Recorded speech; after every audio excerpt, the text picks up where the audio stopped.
We are ready to move on to our first presentation from our departments. And I understand that Tammy Little will not be able to be with us today, but instead we have Bronson with us. So do you want to give a little bit more on an introduction on who you are and what your position is? Because I don't have that listed on my script. Thank you, Bronson. And this is in the Taxation and Assessment Office, the Assessor's Office. Yes, thank you. I can give an introduction. My name is Bronson Rueda, and I'm Deputy Assessor of Assessment Taxation Department. And I am sitting in today for the Assessor, Tammy Little. She regrets not being able to be here, but I'm here to present in her stead. I want to start by saying thank you for allowing me the time to present our department budget, and I welcome any questions that you may have. And I want to start off by, if I can, addressing Mr. Savis's question. I think he wanted to know what the percent increase was from last year to this year in property taxes. And the dollar amount. That's about 3.79%. Okay. Was And the dollar percent amount? increase. Okay, thank you. Okay.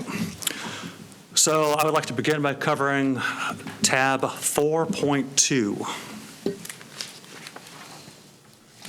It's titled 2021 Major Accomplishments. Thank you, Bronson. Got it. All right, from the administration area, the number of accounts continues to increase, along with the values and certified taxes. In 2021, we had over $94 billion in market value, over $58 billion in taxable value, and over $998 million of imposed taxes. And in the coming year, we expect to crest the $1 billion mark for imposed taxes. We have two main lines of business. You can see up there, valuation and revenue and records. First is the valuation line of business. This includes all of our appraisers and their support staff. In 2021, our 10 field appraisers valued approximately 11,200 accounts, including 1,317 new homes. We're currently implementing new technology with field devices that allow our appraisers to electronically value new construction in the field, which is reducing paper. Our workflow is also evolving, which has revealed efficiencies, and we'll have more updates on this front next year. In 2021, we started offering electronic filing for our business personal property customers.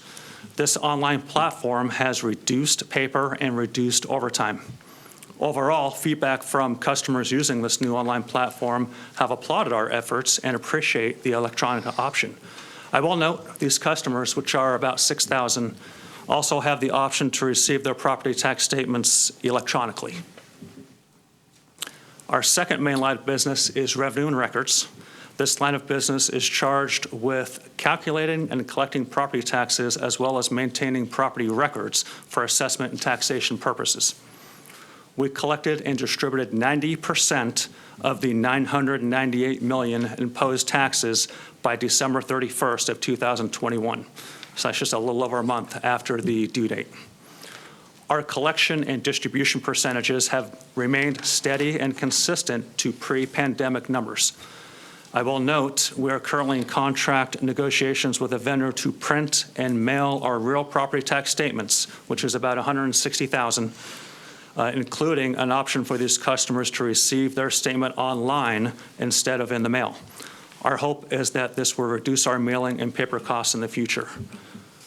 Are there any questions about this new printing vendor? No? Okay. Overall, our staff has performed extremely well and persevered and embraced the changes brought forth during the pandemic. I want to move forward to tab 4-3, please.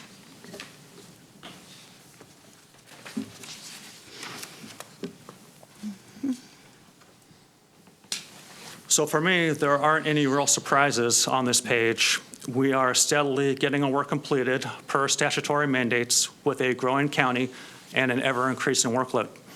I would like to point out that we have in the tax revenue section of this page, we have digitized nearly all of the maps in our records, which has been an ongoing effort for multiple years. I want to move ahead to tab 4-6. Department summary by fund. Starting to get into the numbers here. So the overall theme for this year's A&T budget is to maintain and stabilize. We have made a few software purchases and contract amendments within the last couple of years, and we need to work on stabilizing our processes that are changing with our software. Examples of our new software is pictometry, which is our aerial imagery. We went from one flight every 3 years to one flight a year for the next 6 years. We also have mobile assessor, which I mentioned earlier, which is our field appraisal software. We have Esri Insights. Esri is an acronym. It's ESRI. It stands for Environmental Systems Research Institute. And this Esri Insights will help us integrate our core appraisal software with aerial imagery for advanced data analysis. We also have Master's Touch, which I mentioned earlier is our business personal property online filing platform. The good news out of all this is we don't plan on making any major software purchases or asking for additional FTE in the next fiscal year. We also need to focus on maintaining continuity as our department may be welcoming a new assessor-elect in the next fiscal year. Referring to the numbers, we have 61 FTE. Bronson, that was a joke. Well done. Thank you. We do have 61 FTE in our department with a total budget of $9,884,990. This is an increase from the previous fiscal year of $368,732 or 3.9%. This increase consists of COLAs, merit raises, and increasing software maintenance fees, increasing subscription fees, and membership dues. I'd like to move on to tab 4-7, please. All right, I'm going to start at the top of the revenue section and work my way down. First, note the 4.5% decrease in the federal, state, local line. This represents a report from the Oregon Department of Revenue forecasting less CAFA grant dollars. And CAFA is an acronym, CAFFA. It stands for County Assessment Function Fund Assistance. And these CAFA grant dollars are distributed in the next fiscal year. They're reporting a reduction. These CAFA dollars largely come from recording fees and a portion of delinquent interest. And recording fees are anticipated to decrease this year as interest rates are projected to continue their upward trend. For the last two revenue items up there, you may be alarmed by the 84.1% reduction in all other revenue resources and the 21.6% increase in general fund support for fiscal year 22-23. But these percent changes are a product of an accounting move, shifting dollars from miscellaneous income to general fund. Overall, our operating revenue increase from the prior year is 3.9%. Moving on to operational expenditures, personnel services is going up 5.1% for the COLA increase and merit raises. And then the 5.1% increase in materials and services is a little deceiving. If you notice the capital outlay line, it has a minus 112,140. So that money is moving up into the materials and services because it is an annual maintenance fee and it was in the inappropriate line item. So that's just a move of money from one area to the other. The net impact is minimal. So that concludes my planned dialogue for the A&T budget. Are there any questions? Commissioner Shaw? Yes, last year, Tammy Little had requested a couple FTEs. Your numbers here show no increase. You did not get those FTEs? In other words, you didn't have any new FTEs in this last year? In the middle of the year, we did add one new FTE and we repurposed another FTE. So we added two appraisers. One came in the middle of the year through a request and was approved. And one came from one position moving from one area of our department to another. Okay, so you got one new FTE. Yeah, it shows that if you look at tab 4-7, fiscal year 2021, which Okay. is the second column from the Okay, I left. see it. It has 60. Good job. Okay, thank you. You're welcome. Thank you. Commissioner Savas? Yeah, so Bronson, going back to your, which pages here, they're not numbered, so second to the last page. Oh, tab 4-7, there it is, I see it. Page 7 of tab 4.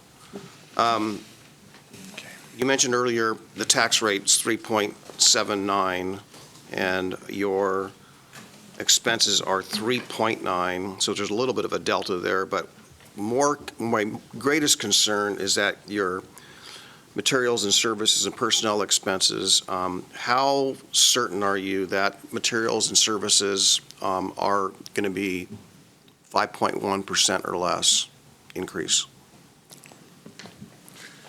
So there's unknowns in everywhere, but we do have one wild card that could change that, and that is our appeals. So we had about the same amount of appeals this year, but there's a greater complexity of the appeals. For instance, the Clackamas Mall was appealed. And so one of the ways that we were able to reduce our expenses is that we removed our $50,000 line item for contract appraisers to hire somebody who has expertise to do something to appraise a property that we don't appraise often. Sometimes we need to hire that out. And depending on how some of these appeals go, we may need to explore asking for that back if we need an expert to appraise one of our properties that's under appeal. So that's an unknown right now. The reason I bring this up, and I'll be bringing this up with everyone this morning, is that industry is using a minimum of 15% increase in cost going forward for next year, or the months going forward. And some are expecting spikes far higher than that, with personnel scratched out, just eliminating personnel, but just looking at the operating expenses for materials and services. So I'm just kind of concerned that I don't question the property tax revenue. That's pretty fixed, and you got the number. What I question here is that our expenses are going to be far greater than we're realizing. So Tammy took a really deep dive into our expenses, and we tightened the belt on numerous line items. And so we had not just the appraisal services line item that I talked about, where we reduced it $50,000.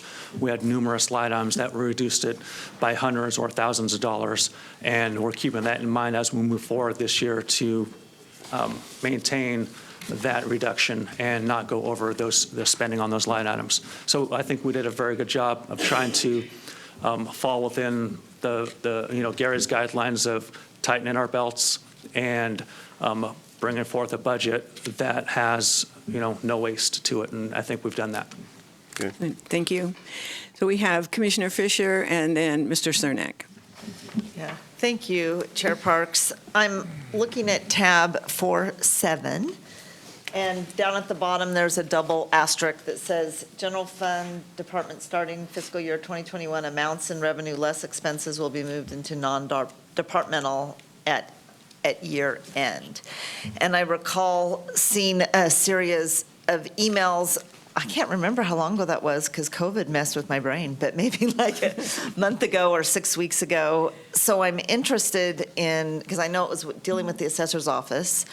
So if somebody, Gary or Bronson, could explain what the issue was, how that was resolved, that's my first question.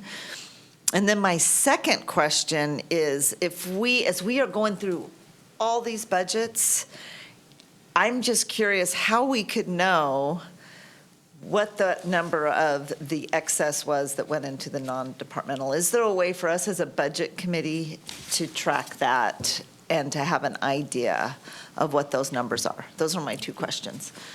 May I start, Bronson? You may. So Commissioner Fisher, first the asterisk on tab 4, page 7. That is something we did 2 two fiscal years ago, that is, any department that receives general fund at the end of the fiscal year, if it is unspent, it is returned to the county. We call it the non-departmental fund. It does not remain in departments, which it used to be. So the idea is unspent general fund comes back to the general fund to be reallocated to other departments. The other issue, yes, I emailed you county commissioners about a month ago, and Bronson alluded to it near the start of his presentation. There was a significant amount of general fund that for almost 35 years went to the assessor's office. We believe by prior agreement of the Board of Commissioners back then, we're confirming that was categorized as miscellaneous income.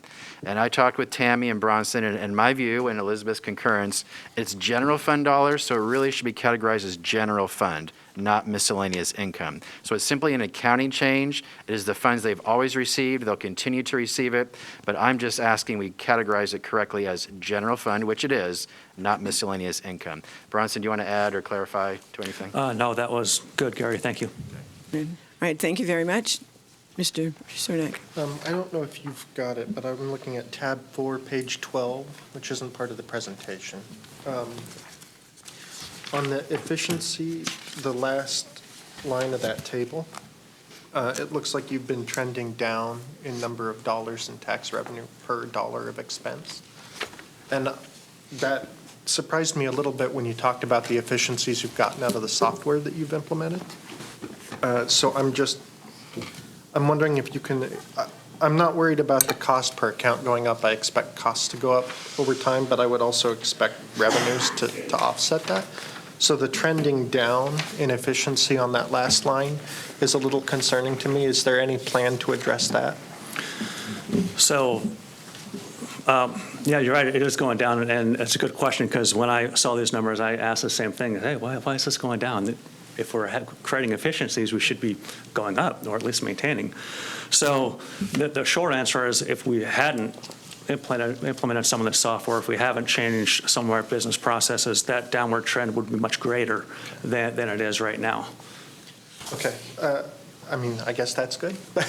But we still need, I think, to address that going forward as this isn't like private industry where you can go get more sales, right? The revenue top line number is pretty fixed. So it's not like a reduced efficiency, but more work can still net more dollars to play with. So that's my big concern. Yeah. Part of the issue is it's a complex property tax system. And one of the ways that we bring in additional revenue is through Measure 50. Which if somebody builds a new house or makes a remodel to their home, then that adds value to the tax roll, which in turn adds property tax dollars to our coffers. But as values continue to increase and the assessed value only goes up 3% a year, there's a greater separation. And what happens there is there's something called a change property ratio, which means if you add $100,000 of value to your house, then only a percentage of that adds on to the Measure 5 or Measure 50 value, the maximum assessed value. And so 5 years ago, it was 75% approximately. I don't know if these are the exact numbers, but let's say 75% of that value went to the assessed value. Now, with values rising, that drops, and so now it's 50%. So even though we're working, there's more value, there's more homes being built, and we're working hard to capture all that, the amount that goes on to the roll is less and less every year as values go up. It's one of the nuances of Oregon's property tax system. Thank you. You're welcome. Okay, thank you. Thank you very much. Seeing no other questions, I thank you very much for the presentation and for sort of pinch hitting today. I'm sure it's much appreciated by Tammy also.